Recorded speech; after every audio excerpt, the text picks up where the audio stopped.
projet Voices, c'est un projet financé par l'Union européenne. Et l'objectif principal de ce projet est de montrer comment l'articulation des technologies mobiles et Internet peut faciliter l'accès à l'information. Donc c'est un projet qui concerne essentiellement le laboratoire. Et dans le fonctionnement même du projet, des applications ont été développées et installées sur des téléphones portables, mobiles.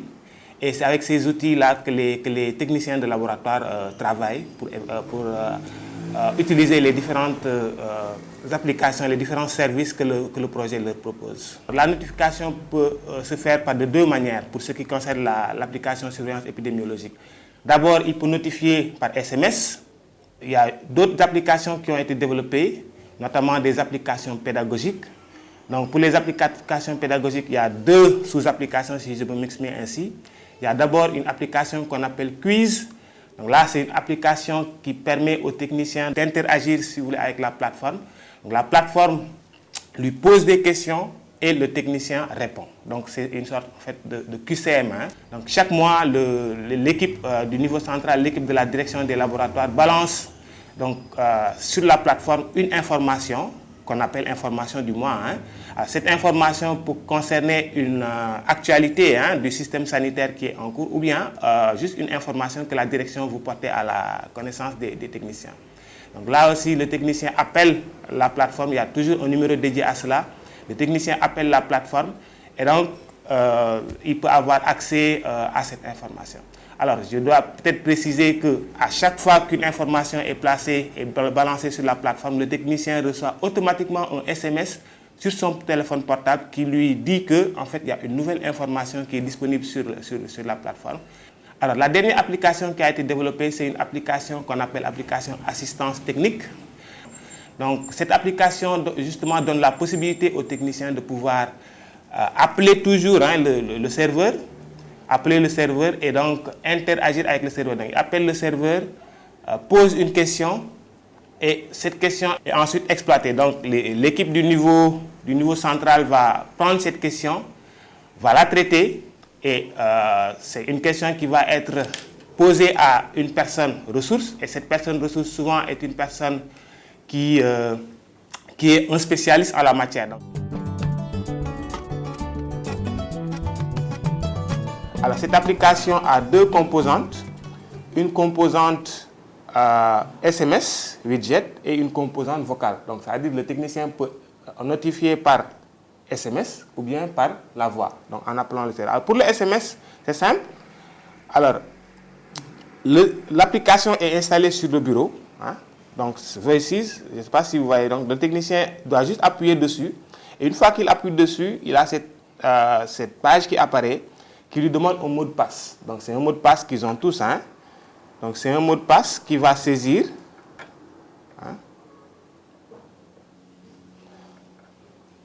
Alors, ensuite, il appuie. Donc, s'il valide son mot de passe, et donc, il y a une deuxième page qui apparaît, qui lui propose une liste de maladies.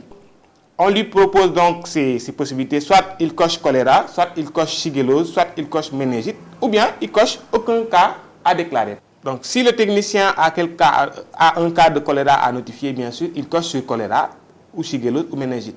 Alors, je dois préciser là aussi que la date du jour est enregistrée par défaut sur cette page. Donc, par exemple, aujourd'hui, c'est le 25 janvier. Donc, c'est une date qui est enregistrée par défaut sur cette page. Mais c'est une date qu'il peut changer à sa guise. S'il veut notifier des données de la veille, il change juste la date. Au lieu du 25, il va mettre le 24. Alors, maintenant, il veut notifier un cas de choléra, il coche sur choléra. Ensuite, il clique sur continuer. Donc, l'application lui demande d'entrer le nom et le prénom du patient, du malade. Donc là, il remplit. Il remplit quelque chose. Ensuite, l'application lui demande de préciser le nom de l'espèce, la souche isolée. Donc, il coche sur la réponse correspondante. Ensuite, il défile. Donc, il y a des précisions qu'il doit apporter, état du produit pathologique, date de prélèvement. Il clique sur continuer. Il y a une petite synthèse qui lui est proposée, une synthèse de ce qu'il a saisi. Donc, s'il est d'accord avec la synthèse, il clique sur envoyer. Et donc là, l'application envoie. envoie les données qu'il a saisies. Au niveau central, donc à la direction des laboratoires au réseau, et par la suite, il va recevoir un SMS, genre accusé de réception, pour lui notifier en réalité que les données sont arrivées à bon port. Il quitte l'application, et voilà. On peut notifier par le SMS, mais on peut également notifier par la voix. Donc vous savez, la voix, c'est une composante importante du projet. D'ailleurs, le projet s'appelle Voices. Donc il est important de toujours maintenir cet aspect vocal dans le projet. Alors pour notifier par la voix, le technicien saisit un numéro. Ensuite, il appelle.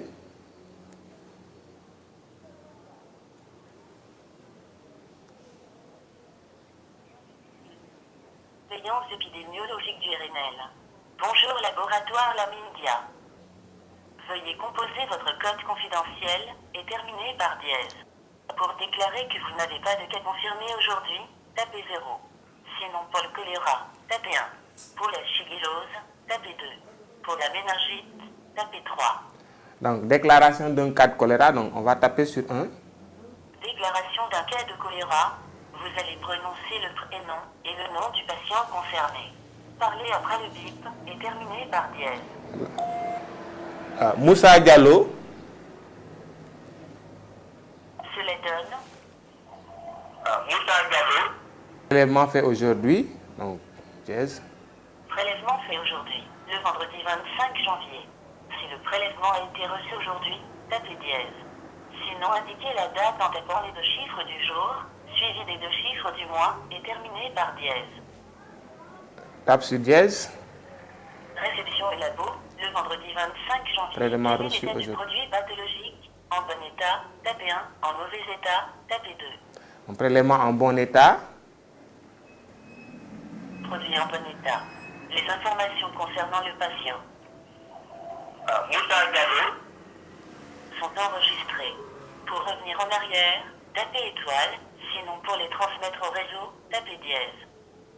Donc là, on transmet, on tape sur dièse. Le cas va être transmis au niveau national. Pour déclarer un autre cas, tapez dièse. Sinon, vous pouvez raccrocher.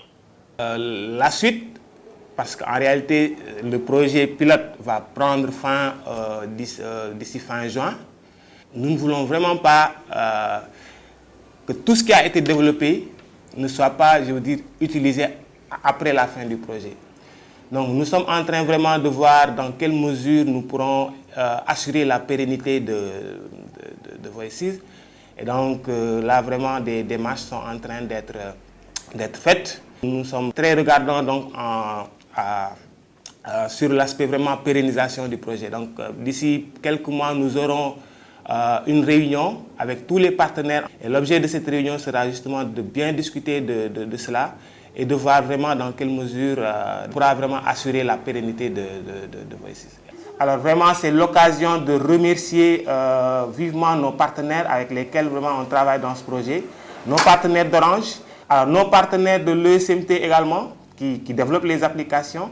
Il ne faudrait surtout pas oublier la Sonatel, mais surtout également la Fondation Mérieux, vraiment qui nous appuie beaucoup également dans le cadre de ce projet.